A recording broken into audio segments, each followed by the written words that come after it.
Sudah 1 bulan lebih saya tidak bertemu dengan kawan saya. Andik namanya. Bukan nama sebenarnya. Kami sama-sama aktif di sebuah organisasi primordial. Sebelumnya Andik sudah pamit kepada saya bahwa ia akan melakukan pengabdian masyarakat atau kuliah kerja nyata, KKN, di sebuah daerah selama 1 bulan. Organisasi primordial tempat saya berorganisasi mengadakan kegiatan perayaan Maulid Nabi di sekretariat pada malam hari. Banyak teman-teman saya yang juga datang, salah satunya Andik. Setelah kegiatan selesai, acara selanjutnya tentu saja makan-makan dan ngobrol ke sana kemari. Andik yang duduk jauh dari saya, lalu mendekat dan duduk di depan saya. Saya mendapatkan pengalaman horor selama KKN. Bisa banget nih ditulis. Lebih seram dari KKN Desa Penari. Masih ada yang ngikut. Ujarnya kepada saya. Saya hanya tersenyum kecut saja, sebab menulis hal-hal semacam itu membutuhkan energi yang besar. Maka dari itu saya masih menimbang-nimbang jika akan menulis kisah horor. Mendadak kepala saya terasa pusing. Tengkuk terasa berat, mata terasa perih, ingin sekali muntah rasanya. Daripada terjadi hal yang tidak diinginkan, saya pun pamit pulang ke kosan. Nanti saya kabari kamu lagi ya untuk mendapatkan cerita detailnya, ujar saya kepada Andik. Keesokan harinya saya beraktivitas seperti biasa, berangkat ke kantor, dan telah melupakan kejadian tadi malam. Malamnya saya memutuskan untuk menginap di kantor, sebab sudah terlalu larut malam dan tidak ada lagi kendaraan umum ke kosan tempat saya tinggal.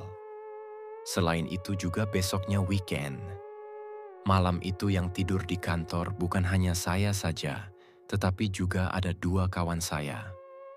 Hingga jam menunjukkan pukul 3 dini hari, mata saya tak kunjung terlelap. Padahal badan sudah sangat lelah. Jam 3.30 akhirnya saya bisa tidur.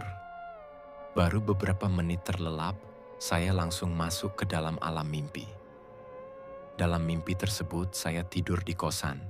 Tangan saya dicengkeram oleh sosok tinggi besar berwarna hijau. Makhluk tersebut seperti hendak membawa saya. Terus saya berusaha untuk melawan dengan pukulan disertai teriakan Allahu Akbar. Akhirnya saya bisa lepas dari cengkeraman makhluk tersebut. Ketika saya melihat jam di handphone, ternyata baru menunjukkan jam 3.45. Keesokan harinya saya ngechat Andik supaya nanti malam ia datang ke kosan. Saya meminta Andik untuk datang ke kosan saya jam 9 malam. Namun, hingga jam menunjukkan pukul 10, ia tak kunjung datang. Ia baru datang jam 10.30. Katanya karena ada teman yang datang. Lalu saya menanyakan apakah ia pernah mengalami ketindihan atau rep-repan selama KKN. Ia mengatakan pernah, di mana nyawanya hendak ditarik ke sebuah tempat. Kemudian saya berpikir, apakah mimpi yang saya alami semalam ada korelasinya dengan kejadian yang dialami oleh Andik? Entahlah. Ia menceritakan setelah pulang dari KKN, sering ada suara perempuan tanpa wujud yang memanggil namanya. Sebuah suara yang juga pernah ia dengar tatkala KKN. Bukan hanya nama, tetapi juga ajakan sini mampir. Hal tersebut membuat dirinya bertanya-tanya, apakah ia halusinasi atau jangan-jangan hantu dari tempat ia KKN mengikuti dirinya. Lebih lanjut, ia menceritakan kejadian yang dialami ketika baru saja sampai rumah selepas KKN. Sesampainya di rumah, Andik langsung tertidur. Ketika bangun tidur, badannya merasa tidak enak. Feelingnya mengatakan ada sebuah hal yang terjadi pada salah satu teman KKN-nya yang bernama Siti. Bergegas ia segera menelepon Siti. Bisa dikatakan Andik ini cinlok dengan Siti. Siti menceritakan bahwa di rumah kondisinya drop. Ditambah lagi dengan mimpi yang ia alami, membuat ia terus kepikiran dengan mimpi tersebut, bingung mau cerita ke siapa.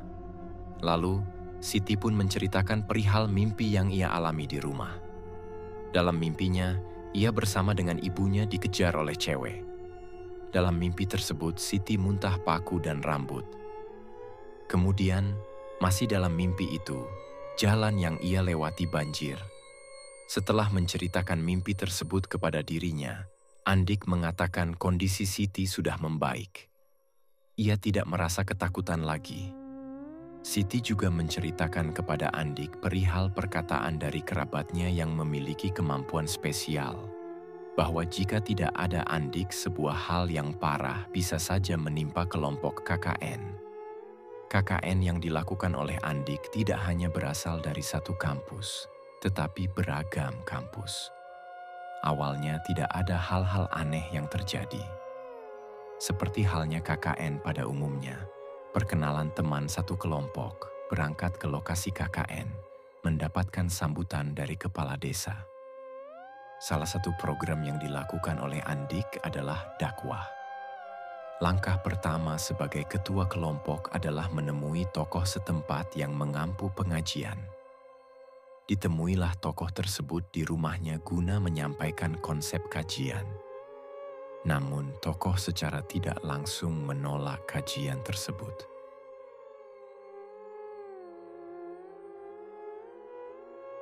Kalaupun kami tidak boleh mengisi pengajian, izinkan kami untuk ikut. Demikianlah ujar Andik. Keesokan harinya tokoh tersebut mengutus salah satu muridnya untuk menemui Andik. Murid tersebut menyampaikan bahwa selama ada mahasiswa KKN, pengajian akan diliburkan. Hal tersebut tentu saja membuat Andik terheran-heran. Andik menceritakan bahwa setiap malam, salah satu anggota kelompoknya, perempuan bernama Deta, bukan nama sebenarnya, selalu mengalami kesurupan. Andik tidak mau berspekulasi, tetapi Deta mulai kesurupan sejak ia menemui tokoh tersebut. Beberapa hari sebelum kepulangan, barulah Deta tidak kesurupan lagi. Pas malam pertama kesurupan, yang merasuk mengaku dari hutan samping belakang posko. Setiap kali Deta kesurupan, Andik yang menyadarkannya dengan membaca doa, dibantu anggota kelompok lain. Saya ini dari hutan samping belakang. Saya ini tidak suka kedatangan kalian karena mengganggu, berisik. Jangan berisik ketika malam, ujar sosok yang merasuki Deta. Keesokan harinya setelah dari pantai, Dita keluar dari posko berlari seorang diri, lalu dikejar. Begitu dibawa masuk, ia langsung kesurupan. Kalian ini lemah, kalian gak akan kuat. Demikianlah yang diucapkanlah oleh sosok yang merasuki Dita. Keesokan harinya setelah dari pantai, Dita keluar dari posko berlari seorang diri, lalu dikejar. Begitu dibawa masuk, ia langsung kesurupan. Kalian ini lemah, kalian gak akan kuat. Demikianlah yang diucapkanlah oleh sosok yang merasuki Dita. Malam harinya Dita kembali kesurupan. Kali ini ancaman yang diucapkan lebih jelas lagi, bahwasanya ia benci sama Andik, sebab ia kuat. Kedatangan dia mengganggu dukun. Andik pun semakin bingung apa yang sebenarnya terjadi. Ia pun meminta teman-temannya untuk tidak menceritakan hal ini kepada siapapun, karena bisa ruwet. Lalu, keesokan harinya sebagai ketua kelompok, Andik dipanggil oleh kepala desa. Kepala desa mengatakan dirinya mendapatkan laporan dari lembaga yang menaungi KKN perihal teror yang dialami oleh kelompok KKN di desanya. Katanya ada masyarakat yang nggak suka dengan kalian? Tanya kepala desa. Andik pun menjawab bahwa tidak ada kejadian apa-apa. Ia menjelaskan bahwa mungkin ada kesalahpahaman dan ia akan menanyakan kepada anggotanya. Sepulang dari balai desa, Andik menanyakan apakah ada yang melapor. Ternyata salah satu anggotanya memang melaporkan kejadian yang dialami oleh kelompok KKN. Malam harinya Deta kembali kesurupan. Kali ini disertai dengan amukan. Tuan saya ini benci sama kamu. Lebih baik kamu pulang sekarang, atau nggak bisa pulang, ancamnya. Setan yang merasuki Deta mengungkapkan bahwa ada sosok bersorban putih yang selalu melindungi Andik dari gangguan-gangguan setan di sekitar. Malam berikutnya, Deta juga kembali kesurupan. Kali ini badannya kaku. Setelah dibacakan doa, sembuh, lalu kesurupan lagi. Disitulah Andik baru tahu ternyata Deta memiliki kemampuan spesial, yaitu menjadi mediumitator. Pada keesokan harinya hingga menjelang malam, Deta hilang. Warga dan anggota kelompok KKN dikerahkan untuk mencarinya. Segala tempat telah ditelusuri, namun ia tidak ditemukan. Tetapi ada satu tempat yang belum dicek, yaitu hutan samping belakang posko. Maka 2 orang anggota KKN, yaitu Akal dan Akil, ditemani seorang warga setempat masuk ke dalam hutan tersebut. Masuklah mereka ke dalam hutan tersebut. Dengan mata langsung tepat di hadapan mereka, mereka melihat Deta langsung lompat ke jurang yang tidak terlalu dalam. Dibawalah Deta naik. Untungnya tidak terjadi apa-apa, hanya lecet-lecet dan keseleo. Dibawalah Deta kembali ke posko. Kemudian Andik mengobrol dengan beberapa warga. Para warga mengatakan ada satu pantai terlarang yang sudah dikunjungi oleh beberapa anggota KKN. Pantai tersebut boleh dikunjungi, tetapi harus didampingi oleh warga lokal. Bergegas Andik kembali ke posko dengan maksud menanyakan siapa yang telah mengunjungi pantai tersebut. Sebelum Andik menyampaikan maksudnya, Deta langsung kesurupan dan ia memperkenalkan diri sebagai penjaga gerbang pantai. Ia merasa terganggu dengan kedatangan 3 orang ke wilayahnya.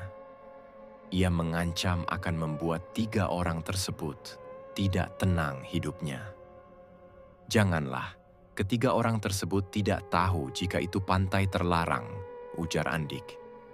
Lalu Andik menanyakan apa yang harus dilakukan. Makhluk penjaga pantai itu menjawab bahwa ketiga orang tersebut harus meminta maaf. Lalu Andik menanyakan kepada anggotanya siapa yang mengunjungi pantai tersebut. Akhirnya mengakulah 3 orang mahasiswi.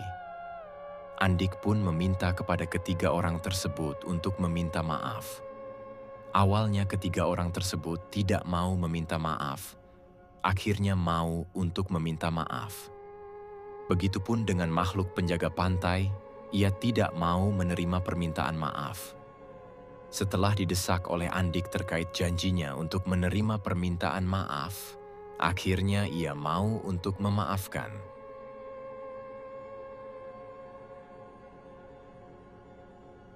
Ketiga mahasiswi tersebut dipanggil untuk masuk. Namun sebelum itu makhluk penjaga pantai yang merasuki tubuh Deta mengatakan, "Nanti dulu," sambil melirik ke samping. Ketiga mahasiswi tersebut masuk ke dalam dan meminta maaf. Tak berselang lama, Deta kembali kesurupan lagi. Tetapi kali ini makhluk yang sama di malam-malam sebelumnya. "Apa yang dilakukan oleh kalian pasti akan diketahui oleh Tuan saja," ujarnya.